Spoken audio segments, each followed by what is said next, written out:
Hi dear friends, welcome to my channel. I'm Devraj. It's Akshadari Bhai Devraj. So let me start today newspaper reading. Before going to start the reading and newspaper reading, I would request you guys to please subscribe the channel and like and comment. So yesterday was Sunday, so the due to some time constraints, so I have not updated the video. Let me start today newspaper reading the Hindu, which is very important for the competitive exams and education and personal development in communication. So I hope you guys are enjoying. So let me start today newspaper reading. Let me start Bangalore edition newspaper reading. Let me see what is in the front page. Arunachal scraps 44 deals with private players. 54 turtles killed in fire in Kerala. The mocked absence of citizen activism. It points to a changing Indian sensibility. Djokovic storms into French Open quarters. Three Mumbai panel to probe ethnic violence in Manipur. Railway board alleges signaling interference seeks CBI probe. Commissioner of Police Railway Safety completes investigation. Minister says the root cause of collision found to be a problem in electronic interlocking. People responsible for the error identified. Board says sabotage has not been ruled out. Rail accident death toll lowered to 275.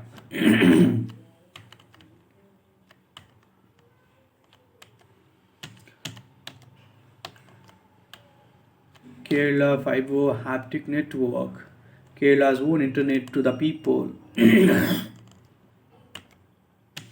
Odisha train accident, 32 from Karnataka who was stranded in West Bengal returned safely. Electricity bills of Bescom consumers for June to be dear by 2.89 per unit. They were stuck in Aura after trains were cancelled owing to the accident. Flight tickets were also booked for 17 more people who were stranded after taking part in a folk festival in Puri in Odisha.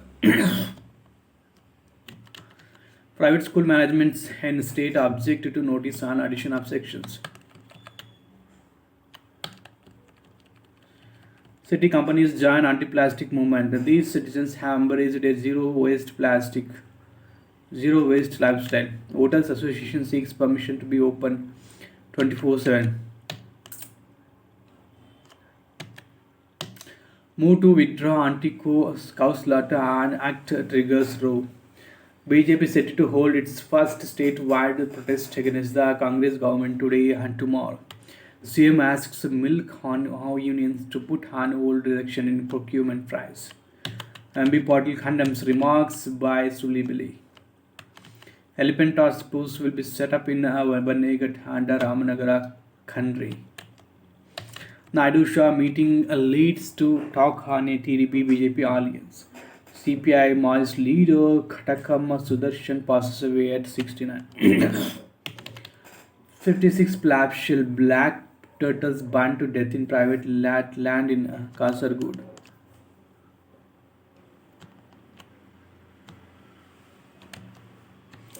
Citizen activism that is missing from the wrestling ring. This is the editorial page. Let me look on to this editorial page, which is very important for the point of examination. For the first 4 months, a few nationally acclaimed wrestlers have been protesting against their federation chief, a strong-man politician who they accuse of both misusing his authority and of sexual harassment. On paper, the neat moral contrast embedded in the saga seemed well suited to mobilize civil society opinion and force the government into a conciliatory position. Yes, as the protests met a disturbing denouement last week, The sport of citizen activism we saw a decade ago in the Nirbhaya protest and the Anna Andolan was no way to be seen. The apparent impotency of the wrestler protest exhibits the narrow moral universe of middle class rooted citizen activism. This brand of activism was what steadily gained the currency post liberalization, particularly through the spread of television and social media. Historically, the high point of middle class activism has lain in the colonial period. In the book Serving the Nation, Cultures of Service, Association and Citizenship, the historian Kerry Anthony Watt described a vibrant associational culture in early 20th century India. Although this associational culture was hardly free of social conservatism and caste community based fractures, it also contained a pluralistic and egalitarian dimension. According to Watt, the richly variegated autonomous public sphere revolved around socio-economic initiatives undertaken by urban elites of the upper caste, lower middle and middle classes, and directed towards individuals of lower social status. An evolution from the Nehruvian era. However, the middle classes retreated from active civil society participation from the Nehruvian era onwards as they consumed control of the power networks within the state central political economy. Meanwhile, civil society came to be hinged around the framework of segmental loyalties, which the social anthropologist Ernest Gellner held to be an inescapable fate of the civil space in all traditional heterogeneous societies. So while some scholars have taken the preponderance of caste community based organizations to claim that the country effectively lacks a modern civil society. Others have appreciated the role of these organizations in aiding the democratization and exemplifying the modernity of tradition. In India, religion, caste, ethnicity, and language have been effectively mobilized in articulating and representing group identities and interests. As Sarbeshwar Sahu wrote in Civil Society and Democratization in Delhi in India 2013, it was only in the decade of rule under the United Progressive Alliance that we saw a marked resurgence of urban middle class activism, particularly around issues of political corruption. In her book India's New Middle Class, the sociologist Leela Fernandez captured the rising discontent of the middle classes with the corrupting influences of mass-based politics and vote banks, combined with the latent suspicions towards unions, subordinates, castes, and Muslims. Brand Hamikon symbolized this middle class worldview where technocratic governance and entrepreneurialism were equated with progress. Entrepreneurialism were equated with progress, and the realm of politics represented social division and barriers to development. Of course, forceful critics of this consumer citizen activist model were mounted by many academics. John Harris demonstrated through research in the city of Chennai that the new politics of empowerment ignored the concerns of the urban poor, viewing them to be denizens who need to be disciplined and patronized rather than citizens to be centered in the discourse and practice of development. A changing Indian sensibility. Post 2014, the ideology of the Bharatiya Janata Party and the personality of Prime Minister Narendra Modi have effectively captured this middle class space. In a recent paper, the political scientists Asima Sinha and Manisha Priyam have framed the dominant political discourse as more of a deemed side phenomenon, reflecting the changing Indian sensibility, especially among India's professional and middle classes. Thus, the middle classes now represent a kind of a civil society base of the BJP, which perhaps explains the weakening attachment towards independent social actors as listeners discovered. The consolidation of Hindu nationalism in India is being authored not only by parties of the state, but also by societal actors, specifically ordinary middle class Indians, as Mr. Sinha and Mr. Prem wrote. The priorities of the populist personality driven activism of the Hanna Andolan have become clear in insight. The same could be said about a similar brand of leftist or neo Gandhian activism, such as the Narmada Bachao Andolan in Gujarat, centered around Medha Patkar, championed by celebrities as diverse as Arundhati Roy and Amir Khan. The anti-dam movement ultimately ended in failure. The scholar Judith Whitehead explained this failure to be a function of the NBA disinterest in mobilizing a wider political constituency among peasants and workers in rural Gujarat, and a narrow ecological romanticism which tended to privilege urban middle class perspectives. However, we have not quite entered into a post civil society era, and there still exists a albeit circumscribed space for popular mobilization. In Tamil Nadu, labor rights organizations led by the communist leaning center of Indian trade unions compelled the UK MK Stalin government to stall the implementation of a new labor law, and of course, the long drawn farmers' agitations succeeded in forcing the otherwise do hand of the Modi government, demonstrating the continuing heft of these organizations in parts of the of northern India. Some of these groups have now given their support in favor of these protesting industrialists. Yet we must remember the activism of these organizations is also weighed down with the inherent limitations. Even as the farmers' movement started to cultivate a new solidarities across class, caste, gender, religion, and religions. Kumar 2022, many of them continue to be associated with the interest of landed Jat caste. Hence, the broad political support commanded by them in certain political contexts should not be seen as an automatic function of stable bonds of programmatic solidarity. The low caste in Haryana, for example, might remember the experience of recurring anti-specific special economic zone protest where farmers organizations have been critiqued for privileges the material interests of the jut farmers and ignoring choose those of landless workers. Similarly, while certain forms of militant labor activism can succeed in getting significant concessions in Tamil Nadu, they are likely to be firmly suppressed in states such as Uttar Pradesh and Haryana. This is because labor activism, particularly of left-wing organizations, often requires the political umbrella of communist parties. These communist parties, which have largely been a part of government coalition, have the Dravida Munnetra Kazhagam (CPI) alliance of 1965.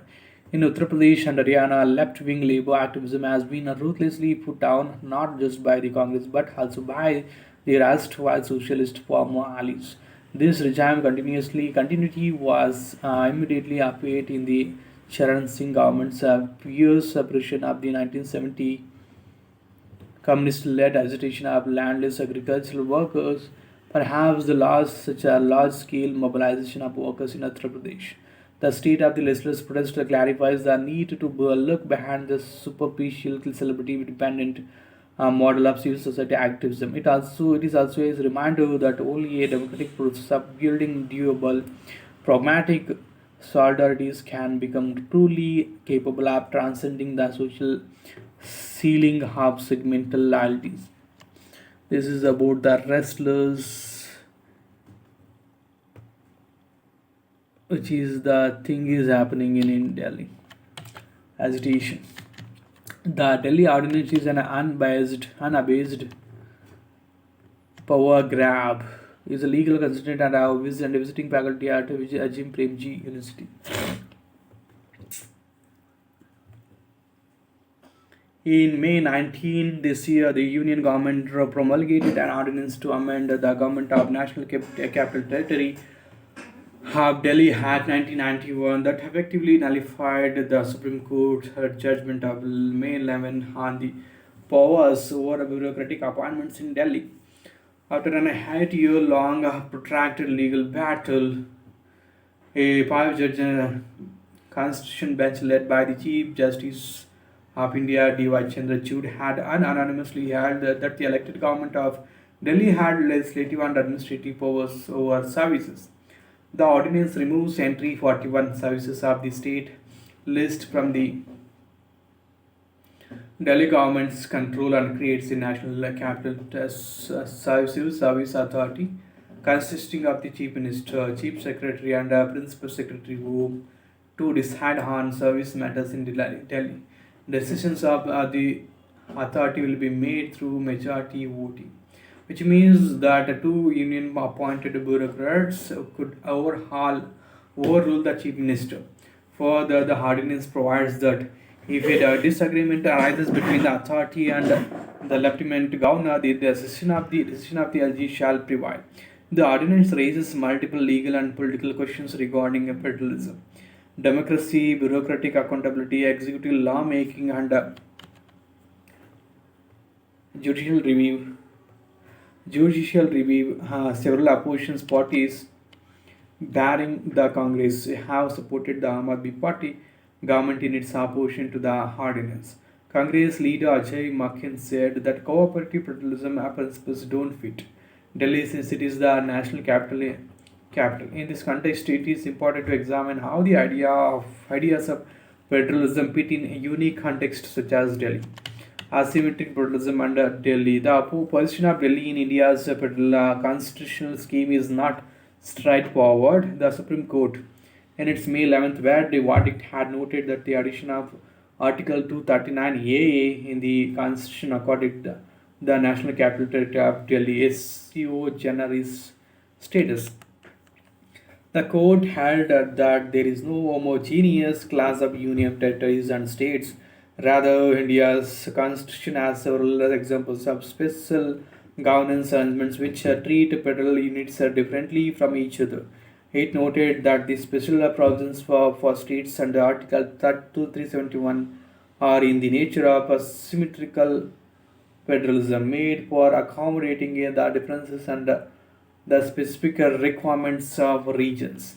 Scholars of federalism have long argued that for countries with deep social cleavages along ethnic, linguistic, and cultural lines, an asymmetric model of federalism, which accommodates the interests of various social groups through territorial units, is desirable. India's federal system has been described as asymmetric due to the special status it accorded Jammu and Kashmir under Article 370 before its dilution, and special protections under Article 371 and the 5th and 6th schedule areas.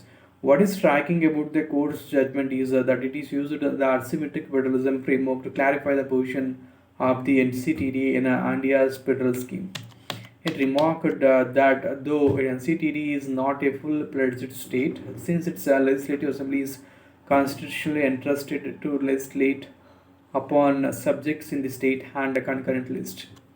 The insertion of Article 239AA created a symmetric federal model for the NCTD. So, while the NCTD remains a union territory, the unique constitutional status conferred upon it makes it a federal entity. While the invocation of asymmetric federalism of Delhi is interesting, the court was a mute spectator when this idea was annihilated in Jammu and Kashmir. Nevertheless, an articulation of the underlying principles of federalism in this case is welcome. The court noted that the principles of federalism and democracy are interlinked since the state's exercise of legislative powers gives effect to people's aspirations and that federalism creates dual manifestations of the public will in which the priorities of these two sets of governments are not just bound to be different but are intended to be different, such a clear expression of the federalist principle punctures hollow exhortations of cooperative federalism that have been weaponized to centralize Indian politics, law, and politics of federalism. The presidential ordinance is problematic at different levels. First, the government's swift hand abrasion act of undoing a constitution bench judgment doesn't augur well for judicial independence. While the legislature can alter the legal basis of a judgment, it cannot directly overrule it. Further, executive lawmaking through an ordinance, as the Supreme Court held in DC Wadhwa 1987, it is only to meet an odd extraordinary situation and cannot be perverted to serve political hands.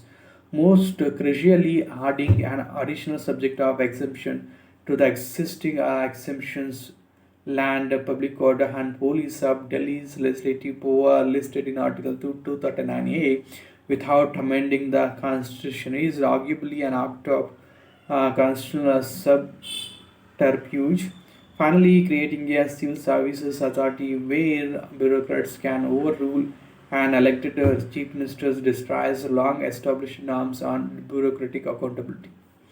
For all of these reasons, the ordinance is a direct assault on federalism and democracy. Such an unabashed power grab by the union government needs to be opposed by all who care for the future of India as a federal democracy. However, opposition parties do not often take a position on federalism on first principles or articulate it as a normative idea. Hence, AP cheered the dilution of Article 370. Now the Congress refused to oppose this ordinance. This poses limits for federalism and to act as a counter-hegemonic idea, as the foundations of India's constitutionalism are threatened. We need a new politics of federalism that reflects and articulates the underlying values of federalism consistently.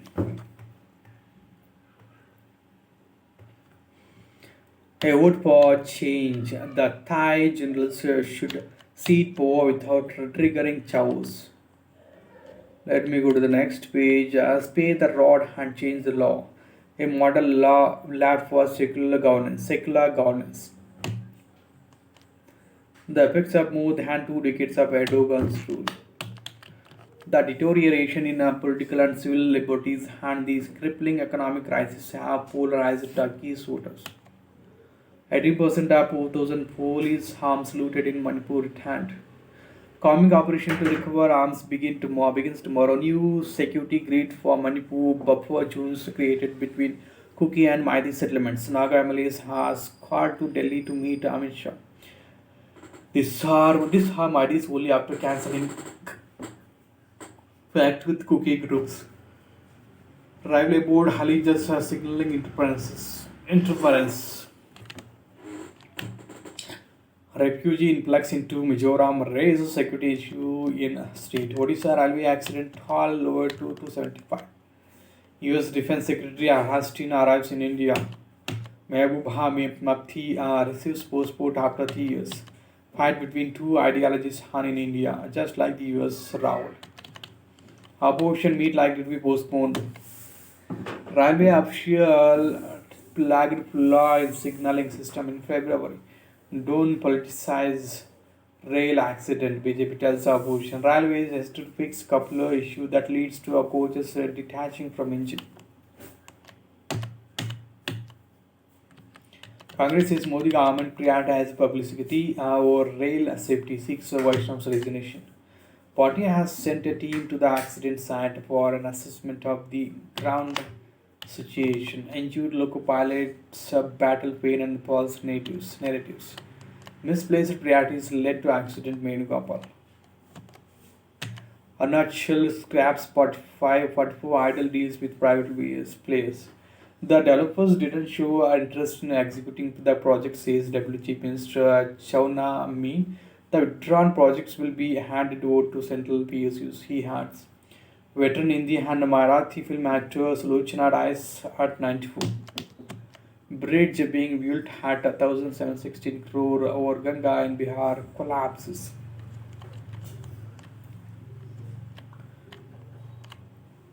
Quick win. Reforms can spur economy this year. CII chief. Pay it to good advice. Q shelling forces Moscow to relocate Belgorod residents. Pro-Ukrainian group claims custody of two Russians. Broncon likely to be tried in military court, Park Minister.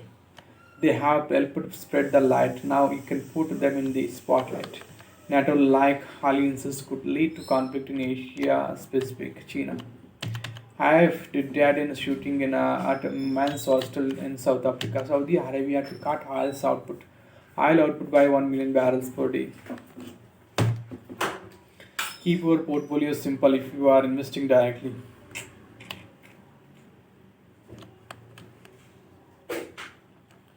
Gold, silver, lackluster. Djokovic and Alcaraz stay on a track for last post showdown.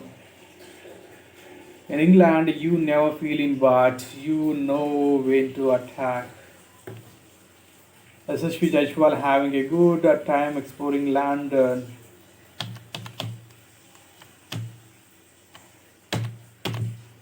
Richona Birthpreet has strike gold. Verstappen and Red Bull's dominance continues. Sweet double for Raju Setu and Methana Kumar. Jamario Obliques and DT Racing and reading LLP Juvenile Million. Rituja stands top a seat. Casanova to take the honors.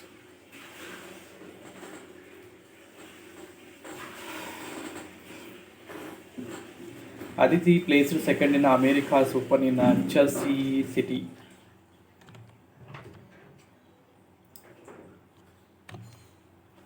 Gautami Abhinav Pay wins mixed hair ripple gold. Namibia runs down a huge target to draw level. Indian grapplers come up short. Gets it for a green future. And what environment a look at why we need to focus on empowering our youth to thrive in a green economy. 1 minute reads are perfect if you like it. It's shallow. Leaders of Asia, Indian journeyers now target the world. However, the players and coach agree that there is a long way to go before being ready for the global event to be held in December. They also know that there is room for improvement on fitness front. Svitolina and Monpils are pushing each other to fight their best fights. How genome sequence tracked down an ancient disease. Genome sequencing technologies allow scientists to trace the trail of infectious diseases that allied people in prehistoric times. The ambit of such technologies is also expanding to include studies of animal and plant diseases, signaling that their relevance for the One Health conception of nature.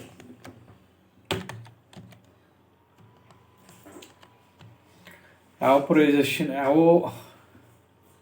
transpiration, the first part of a cycle moving water from terrestrial surfaces to the air.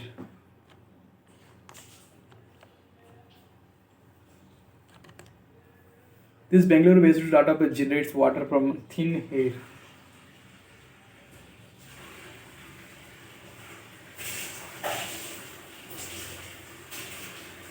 The founders of Urhavul Labs describes their work on renewable water technology. Higher scientists propose a new metric which can help quantify image quality of the sun. 2 million liters lost, but few the phone was found.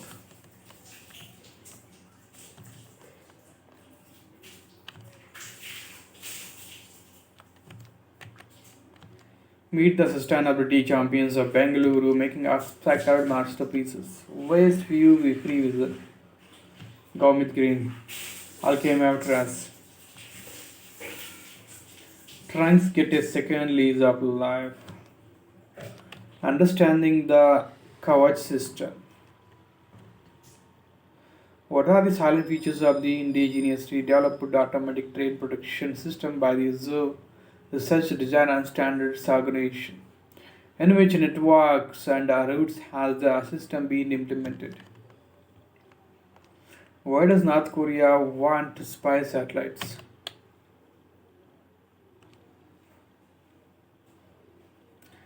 The number of resolution plans approved by the NCLT in financial year 23. The number of J and K government employees under scan under the IT scanner. The number of Ukrainian children killed in the war.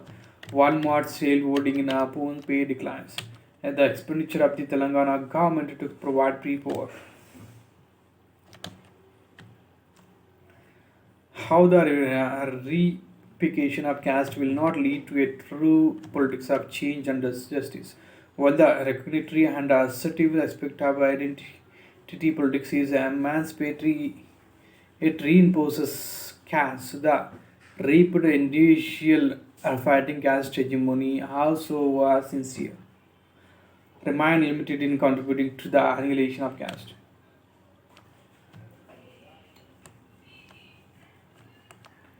Equation the World Environment Day, which is observed annually on June 5th and is celebrating its 50th anniversary this year.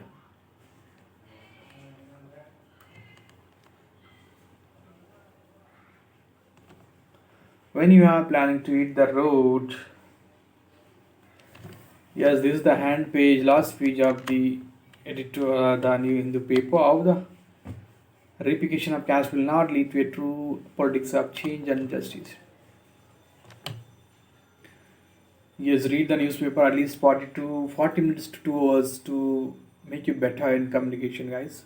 So please subscribe the channel and like and comment for more videos related to communication and education and healthcare in the upcoming videos in the upcoming days. I hope you guys enjoy the reading and see you in the upcoming videos, guys.